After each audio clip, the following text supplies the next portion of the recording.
or we fail to forge it. So merger of the state, the credit goes to Patel, and there were his helper, V.K. Menon, not to be confused with Krishna Menon. This was another gentleman who helped in negotiation, bringing kings and Nawabs on the table.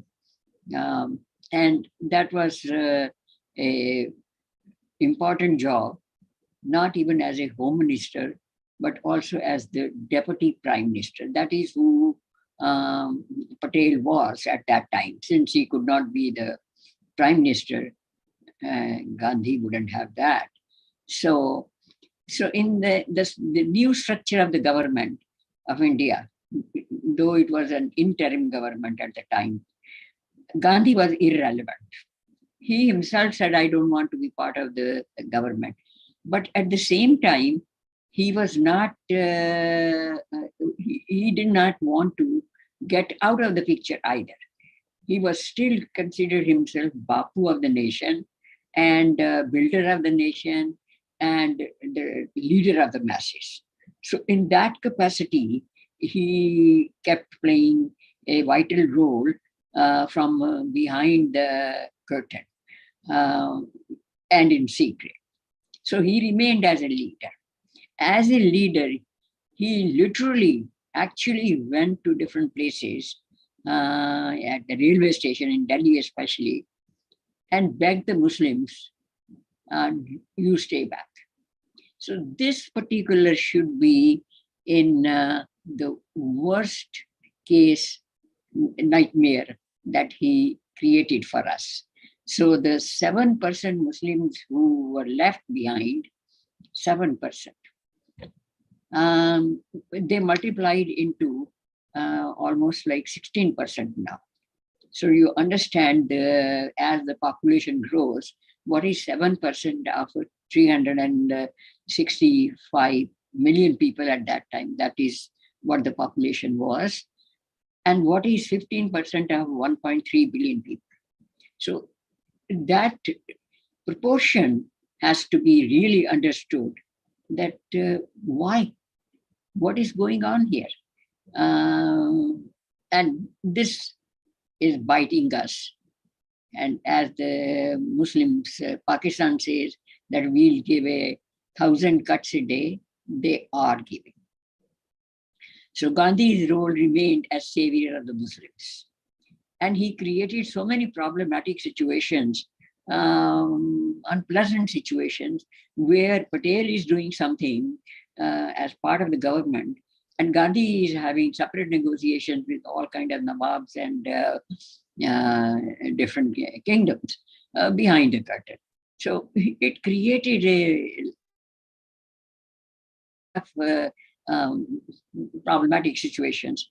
On the one hand, you are emboldening them, and on the other hand, you are negotiating with them. So it is like one hand doesn't know what the other is doing. So his outlandish ideas about morality and politics, and then he created the notorious monarchy. Even though during freedom struggle, people were saying constantly, we are not going to ever be under a monarch. And we continue to be under the worst, notorious, the most disastrous monarchy ever. So Gandhi was the kingmaker. He installed, blessed this monarchy, and he created an unpleasant situation. So refugee crisis, experiences of the refugees. Now, from the other aspect is how the exchange is going to take place. If the Muslims are going to remain, are the Hindus going to remain in Pakistan? This was a very valid question. And Gandhi's answer was that yes, Brother Jinnah has promised that he will look after the Hindu minorities. This was another, betrayal. Either he was absolutely hell-bent to be under the thumb of the Muslims, or he was watching not only the interests of the Muslims in India, he was also watching the interests of Pakistan. And as we discussed in the last session, that he did fast unto death for giving 55 crore rupees to Pakistan. So the nightmare of the refugees continued for several years. And this is important to mention that in the first 4 years of independence, they were left at the mercy of random forces. Like, is there anybody to welcome? Do they have a shelter with their relatives? Are there any kind of philanthropic activities? Is the government going to start something, like food camps? Or no, they all failed to rescue them. Gandhi, British forces, Mountbatten, overlooked. Hopelessness and chaos for them. Now, interestingly, United Nations was already there at that time. Many people think that United Nations came much later. Of course, the prominent role they were playing at that time. And CIA came into existence just at in that particular year. And this is important because CIA is going to watch the entire Asian Pacific region and the continent because now the British are out. So where are the interests of the Western countries and how are they going to protect? So that is why the focus of CIA was to keep that continent under surveillance. Now the question is, where was the Red Cross? Where was the United Nations welfare agencies and other numerous champions of the rights of the humanity and this body, that body? Except for RSS, nobody helped the Hindus. So what was the exchange of population? Liaquat Ali came to India and he proposed to Nehru that we leave it just as is. Leave the Muslims wherever they are, leave the Hindus wherever they are. This particular thing in 1950, Shyama Prasad Mukherjee, he said that this cannot happen. We have seen what is happening in Bengal. We are seeing how they treat the minorities. If they cannot live with us, why should they stay here? And if the Hindus are not safe with them, why should they stay in Pakistan? So in protest to this Liaquat Ali Act, he resigned. And then, of course, the discrimination against Hindus and refugees were in that group. So nobody ever bothered about rehabilitating them. In fact, the state-sponsored communalism started after this. So not only India was dealing with the refugee crisis, but now, after the death of Gandhi, state-sponsored communalism started, where they were hunting down anybody who had any remote connection with RSS. That person, if he was in government job, he was laid off, just shunted out. And if he was otherwise in the private sector, concocted cases were made, allegations, and they were jailed. And I have a whole about 100 pages of those anecdotals where the people were telling their own stories, how this thing escalated and of course the RSS was banned and Hindu Mahasabha that was also banned. And otherwise, in other words, Hindus had no voice either in the parliament or in the administration or on any public platform or any organizational existence. So they were completely defanged and de-winged. So this is his legacy. No one should ever forget this thing, because this is not going to leave us. It hasn't left us in 70 years, and it's not going to leave us for the next, I don't know. I dare not predict it, but so far it's not going away. So the reason why I had to mention, and I had to keep on repeating the summary of every single chapter in independent India, the reason was that I did not want people to continue misunderstanding a person who was enemy of the Hindus, masquerading as a Mahatma. So now merger of the states. The main topic is the 560 plus principalities were there. Some were large kingdoms, some were under the very small, nawabs or like that. Now, geographical compulsions were that if they were landlocked, in their own interests, you should be with the country which is adjacent to them. And somehow or other, not only they were landlocked, they were within the British India that was handed over to Congress party. So those were like Gwalior, all of the Rajasthan, Madhya Pradesh, Indore, these were landlocked. They created an instrument of accession. And this is also another something that one should read. What were the stipulations that were given, the conditions of that? One thing, irrevocable, which means no plebiscite business. If once you sign it, you see, people forget these nitty-gritty words, which are very important. It is a merger in India or in Pakistan, whichever. It is irrevocable. Nobody can back up. It is unconditional. It does not mean that now the population has increased, we should have plebiscite. Absolutely not.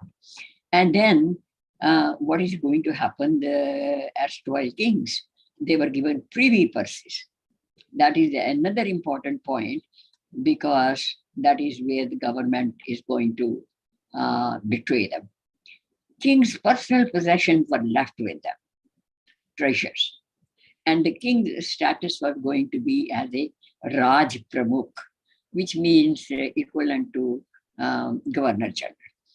So these conditions, were they violated later on? Now, that is important. Did the Muslim demand another Pakistan? Yes, they did. The plebiscite condition, was it there? It was not. Privy purses, did they continue? They did not. In fact, in the times of Nehru and more so Indira Gandhi, all their personal possessions were looted, and the government considered their personal residence as their own possessions. So many of them are turned into resorts and hotels owned partly by the government. Kingdoms with had international borders, not landlocked, like the northeastern provinces, Manipur and Tripura. And they were on Burma and on the side of Bangladesh. So they were considered international borders. So Mountbatten suggested that we should not, merger should be there, but they should be directly under the central control, which is another, like union territories and under the chief commissioners. And in Punjab, East Punjab, it had several small states. Punjab, East Punjab at that time was including Haryana and parts of Himachal Pradesh. So you understand, East Punjab was not as tiny as we see it now. So this was PEPSU, Patiala and Eastern Punjab State Union. So this is how later on, this was immediate thing. merger, and then there was reorganization of the states. You cannot have 560 states with the governors and with the Rajapal or Raj Pramukh or whatever you call. So this was very interesting point after the merger. Now, these were achievements of Sardar Patel, that he consolidated almost like 220 within the first 4 months. I mean, in 1947 itself. The contentious kingdoms were Junagadh, Bhopal, Hyderabad, and Jammu and Kashmir. In Jammu and Kashmir, mostly is talked about. Hyderabad, some people know about it, some not, and Junagadh. Junagadh, again, Bhopal and Junagadh, they came into the situation where geographically they were landlocked. However, the Nawab of Junagadh said that we have a coast, so we are not landlocked. And it was exactly not true, because later on when Kutch joined India, Junagadh was landlocked. Kutch was the border. And Bhopal, the king asserted that I want to be independent, or he was a Muslim, or I will join Pakistan. That was not possible. So these two interesting cases will follow first. And then Hyderabad and Jammu and Kashmir is a lingering story. Now, where is Junagadh? It is the southwestern end of Gujarat. And it had several smaller Hindu, like vassals, small kings, or for the lack of word, they were like Nawabs under Junagadh. And these people are completely, majority Hindu population. And they said that we want to be in India. And they started a rebellion. Not only that, they started a rebellion, and when it was being crushed, they started their own government in exile. So these are interesting details. Eventually, the government of India came to rescue, sent some army help, and the king, he ran away to Pakistan. So this is how this was merged. And Gandhi's formula was that if the population is Muslim majority and a Hindu king, we should obey the respected sensitivities of the Muslim majority. In other words, Muslim majority deserves to be either independent or with Pakistan. Now, if there is a Hindu population in majority, like in Hyderabad, and the king is Nizam is Muslim, in that case, it should be under the Nawab and the Nizam, and they have a choice. Now, what type of argument is this? And this is another thing, and that leaves the permanent path of his footprints. He dug holes all the way. So now, Hyderabad, I did not put any details because a lot happened. Hyderabad had its own militia. Actually, many of the kingdoms had, but they were inactive. Hyderabad had a militia which was pretty active, and then the entire administrative machinery was Muslim, even though the population was Hindu. And Hyderabad was a huge state. Now, if you imagine its coastline, leaving Bombay presidency, it was all the way down to northern part of Karnataka. On the other side, it touched the parts of what we now call Odisha. Odisha was part of Bengal, so it touched that part. It was that wide with the sea coast on both sides. And then on the southern side, it had parts of Karnataka, parts of whole of Andhra Pradesh, right up to the southern tip. uh, leaving Trivandrum and Mysore out. And now they started doing the atrocities. They started killing. So a civil war type of situation, direct action type of situation was happening in Hyderabad, full scale. And Patel wanted to enter with the military. And Nehru said no. And Gandhi in the background was having meeting with Razakans. And where he agreed that, okay, you wait 3 more days, 4 more days, I will prevail on Nehru as well as Patel, and we'll leave you independent. Imagine the map of India. Now think of the map of India.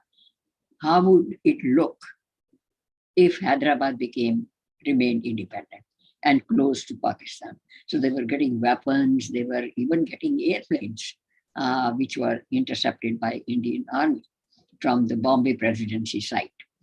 So on the northern part, some parts of Madhya Pradesh and what we now call Maharashtra were part of Hyderabad. Pretty huge, huge state. And it could not be left alone. Then it would have been the same situation. There would have been 3 Pakistan and 2 Indias in between Pakistan. So unimaginable situation. And Nehru was under the thumb of Gandhi. And he said, okay, we'll think about that. He had a habit of thinking along the ideological lines and the moral impact and the peace ideals, whole lot. So he was thinking. At that time, Patel thought that the essence of the time is there.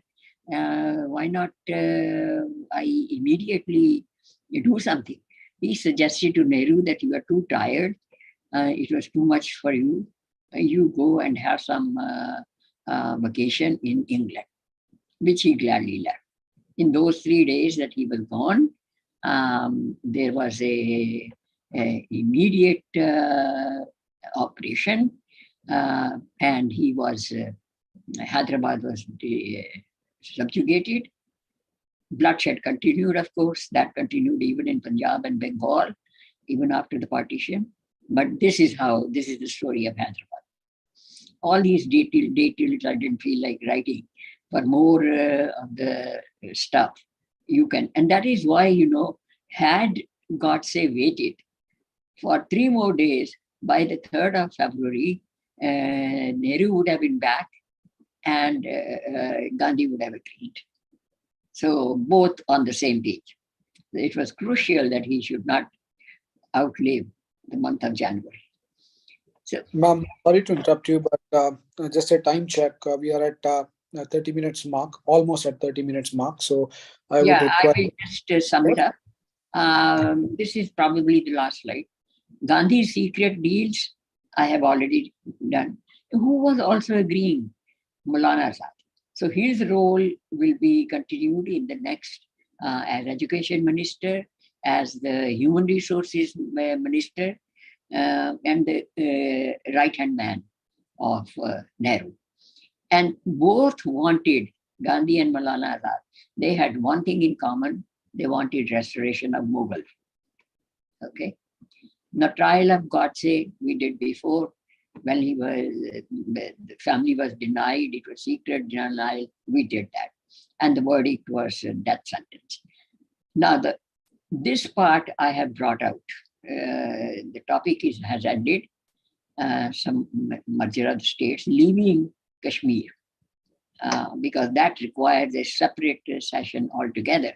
Too many developments, too many tangents, and too many players. So now we are left now with these topics: Constitution and its subversion, the rights of the women and civil code, a socialist republic. This part requires a total, because this has impact even today. His domestic policy, which was following Soviet Union, his foreign policy of neutrality, this is another separate session. Shastri and the War of 1965 and what we learned from there, and Hindus under siege. For the Hindus under siege are pointed out in several decades following following the death of Shastri. Shastri died in the winter months of 66, and after that, the slide towards the rise of the Muslim power and the rise of communism, and how the two collided and merged into Congress, and how Hindus were squeezed into such a corner against the wall. So, as far as I'm concerned, there are 6 more topics left. If we want to end here, this being the last session, if you want to continue, we can go forward. I'm leaving it to the organization which has started this. But I wanted to point this out. And now, Sure. as far as I'm concerned, the ball is in your court. Thank you, ma'am. I would recommend, since you've already highlighted the topics here, the audience is here, and would request the audience to ask questions. Should they not have any questions, then we would utilize. No. I'm not going to do this today. I am leaving for you, the participants and the organizer, if he wants to continue, and these are the important topics left.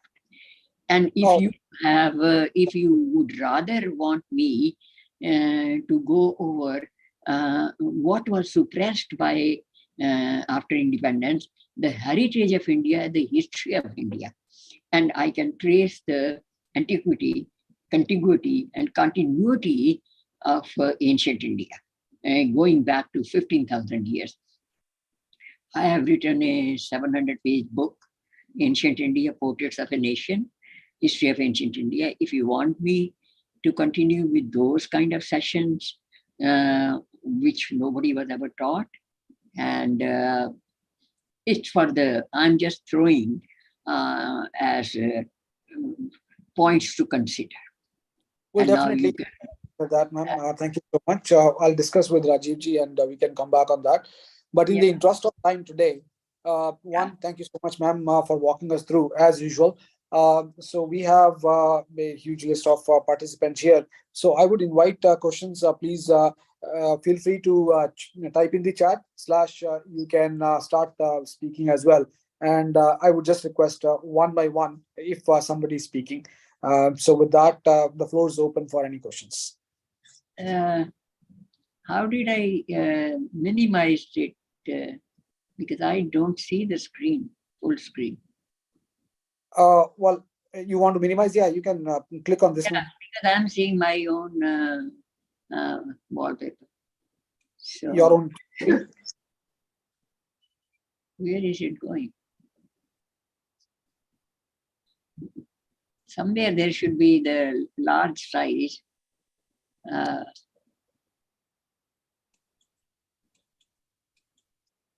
Okay. Stop share. Okay. Yeah, you can do that. Thank you. I'm getting better in technical part of it. Okay. The question. So with that, first we'll wait a couple seconds for any questions from anyone, please. I see a few gentlemen, ladies and gentlemen.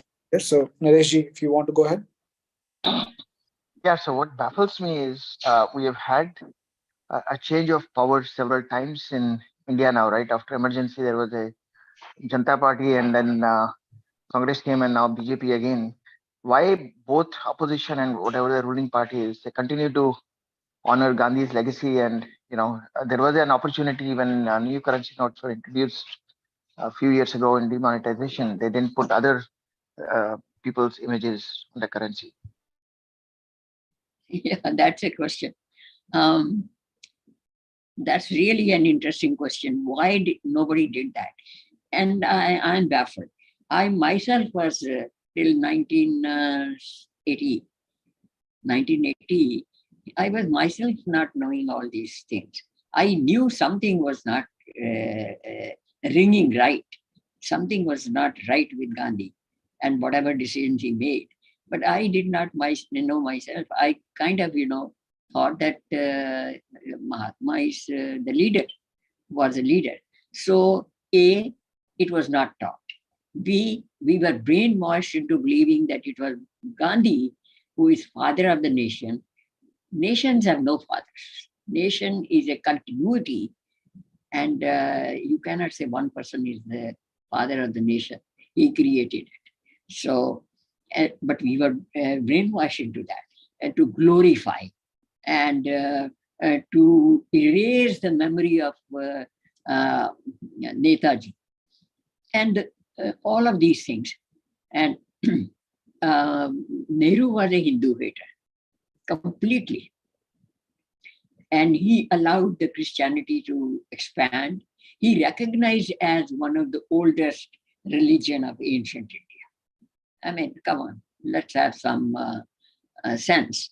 But then if he did not have sense, down the line, the curriculum taught us that, and nobody questioned and nobody was even bothered. And you see, the people like Govind Vallabh Pant and Rafi Ahmad Kidwai and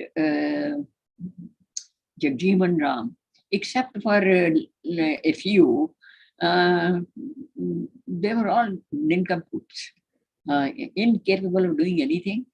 And they did not even know how to write English or Hindi. Some of them signed in Urdu. So how do they run the government? So Govind Vallabh Pant later became Home Minister. He was a useless fellow. He didn't know what he was doing.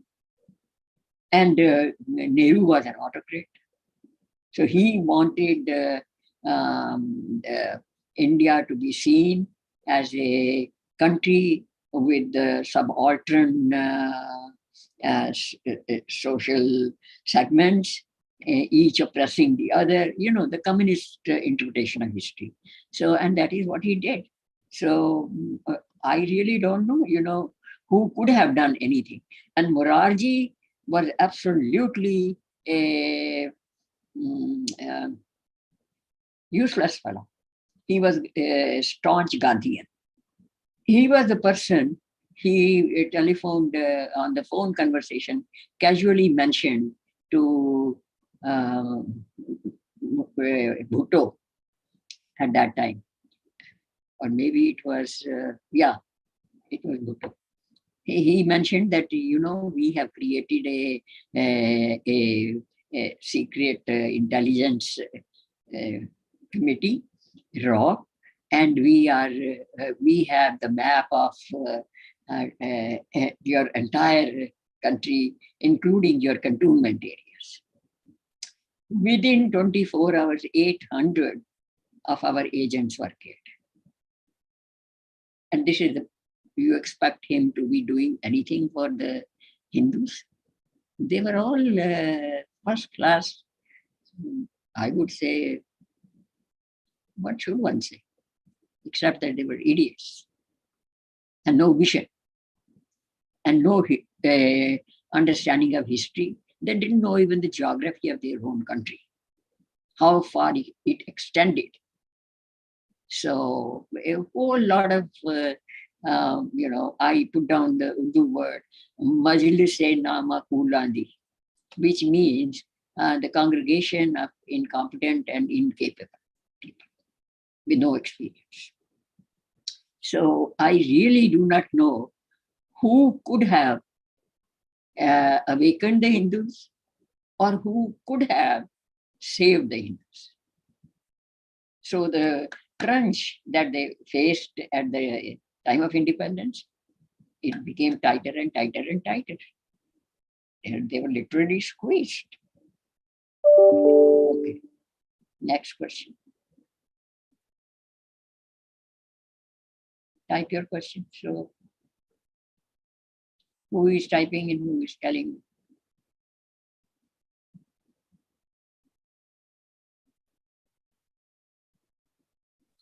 Yes. Yeah, I'm waiting for the next question, ma'am, at this point of time.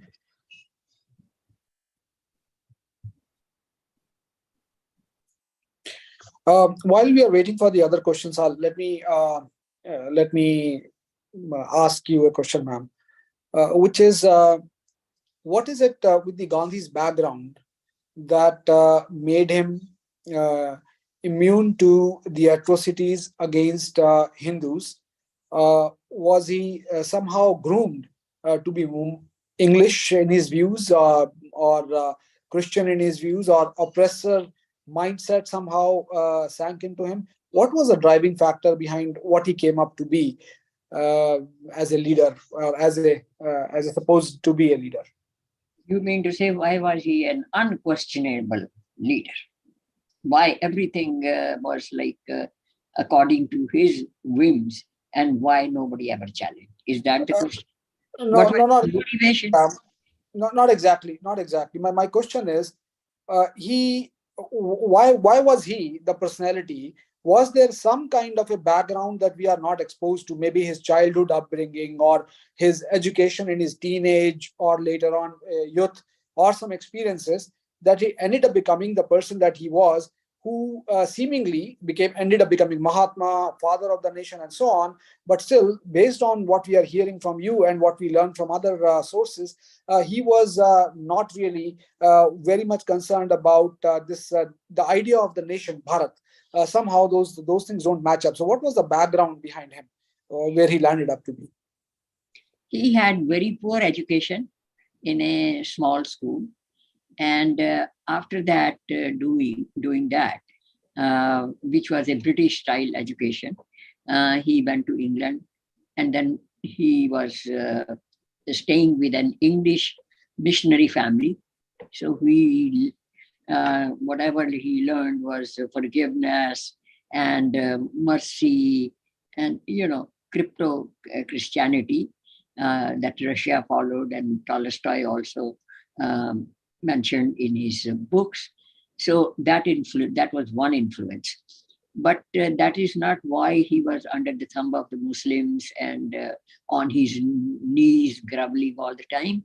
That is because in South Africa, he mentioned once about Islam or Muslims in general, one sentence or two sentences.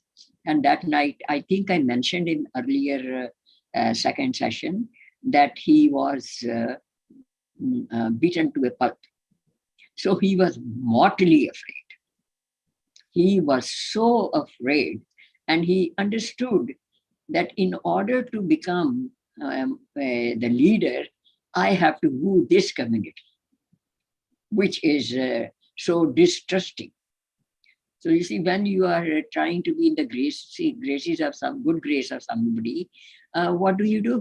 You try to bend backward and forward, and whichever way the bully says you do.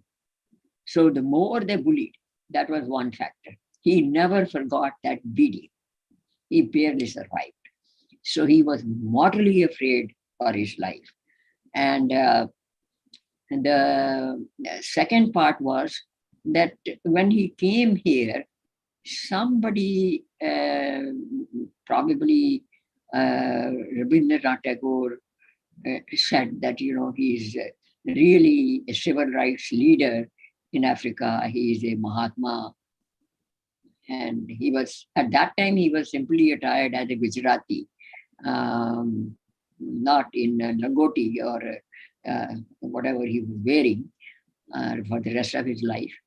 So that was the second thing. Now that he is given the title Mahatma, he has to be Mahatma, act like that. So these two factors were, plus the missionary influence of Christianity.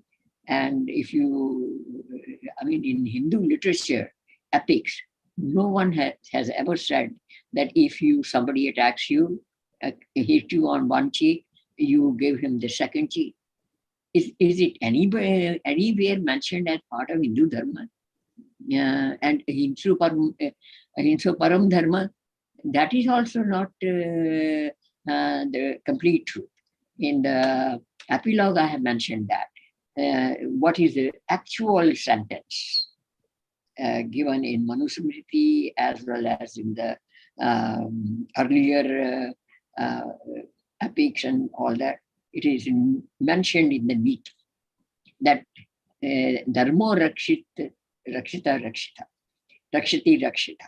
What that means is that if you protect dharma, dharma will protect you. It doesn't say ahimsa parama dharma. No. Who will protect dharma if you are doing? I mean, the parallel situation is somebody is spying on you for the last 8 days, and you are watching, the balloon, and you are thinking if the balloon is 3 buses long or 2 buses, and what is inside. You see, this is exactly inaction, mental inertia, cowardliness. I don't know where the motives of this government or military is or are, but my point is that inaction, inactivity, and yielding to the bullies is a common human weakness. Hindus still are suffering. How many Hindus are here in the midst of 5 Americans? They dare to say that, hey, I'm Hindu, and appear in an Indian dress, right? And if they ask you, do you believe in Jesus? The answer is no. And do you celebrate Christianity? I would say no. But taking a stand needs guts. And the guts tell you that as a person, worst come to worst, if I take a bold stand, what is the bottom line? What will happen to me? I am always thinking that I am taking this initiative, I'm going to finish it. What's the bottom line? I will consider the sensitivities of this person, that person, be politically correct, offend somebody. No. Bottom line is I offend everybody. The truth, true facts, as per evidence, that is the most important. So that is where, nobody challenged, because nobody cared. They were not researchers. They were brainwashed by British education. They were thinking like babus, not like leaders. And if you want to really think about what would have been or could have been, should have been, then think of only one person, Netaji Subhash Bose. If he was there, and rewrite the history, then it would have been united India. So anyway, it seems like nobody has any question. Yeah, today seems to be lack of questions, ma'am. But with that, I'll give one more opportunity and ask if anyone would like to have any discussion point or question for ma'am. And if not, then we will close early today, and we will definitely request ma'am to for the follow-up sessions based on my discussion with Rajiv ji. But I see Naresh ji has come on camera, so Just wanted to make a comment that it's not a question, but I think I have read dozens of books on this topic, right? But I learned a lot from this one and in my involvement when this was being written in doing some proofreading. And I think I urge all of you to recommend this to your family and friends as well. Absolutely. Thank you, Naresh ji.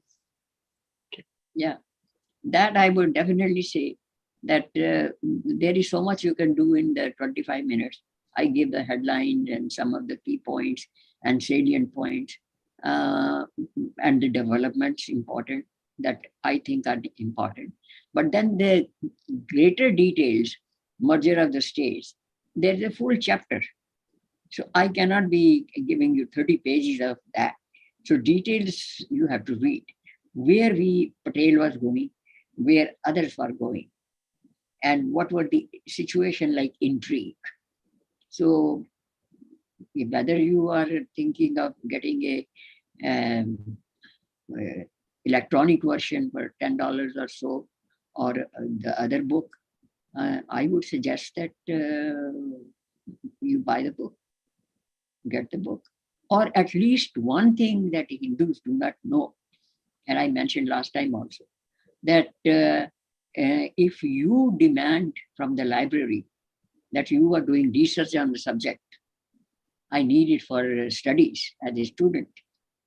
The library, public library is supposed to have it within 10 days. Within 10 days. So where does the fault lie? I repeat, for every kind of, presentation, in every presentation, whether live or on the Zoom, I mention this fact that, hey, this is your right. Create a section of books on Hindu Dharma and Hindu history. At least a few chapters on that caste was not our system. So we had Gotra and other things. So what I'm trying to say is that the kind of inertia we have today, that we are not mentally prepared to take the next step, mentally prepared. And that is the same mentality we had when we were beaten down coming from Pakistan. You think anybody was thinking about what is the correct history of India? Or what Nehru is doing is wrong? No. Even today, people are not reading the newspapers. That's all junk. But still, as the breakfast is being served, they are looking at the headlines. There it goes, up. We are not readers. And we really are suffering from some kind of mental lethargy. You see? So that is people who buy the books from me, autographed, they never read. Why did you buy it? At least read the preface, where it is going. Read the preface and read the last epilogue. Skip the whole thing. Not opening the book is not viable. If you can spend 3 hours in a movie, I'm sure you can spend half an hour every day reading a book. So we are not readers. Partly the spirit is killed, but partly the spirit was not there. The British had killed it. Gandhi had killed it. So Hindus are at the receiving end. जो होगा देखा जाएगा. Forgive them, tolerate, forget it. You see? ये क्या? This is the running away from action. Okay. So. Sure. So I think talking of action, one more request. I think people who have attended this, all the sessions over the last few months, I think they should take time to go and add a comment and a rating on Amazon. And that would really help the cause. Yeah, spread knowledge. Knowledge is like light. If you don't spread it, then you are dying with it. I did not want to die with it, with all my research. I'm still on the next project, War on Cultures, where all these Khalistanis and stuff like that will be dealt. What will happen to me? I'll finish it, I won't finish it.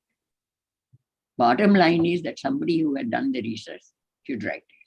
So that kind of rajas gun, you see, and we want to live in a tamasic mode. Rajas gun is action. Take control of the situation. Find solutions. Be bold. What will happen? So my suggestion is that ask the library, hey, I need this book. Then 5 days later, did you get my book? 10 days later, I'm coming to get the book because I do have to do my research. Within 10 days, they are supposed to have it. Whether they borrow it from somebody and keep it as a loaner, or they buy it. They have huge budget. White House में जाके दिवाली मनाना, that is not the be end of anything.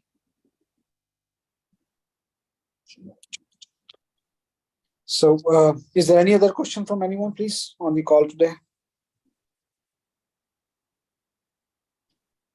Okay. If not, ma'am, thank you so much.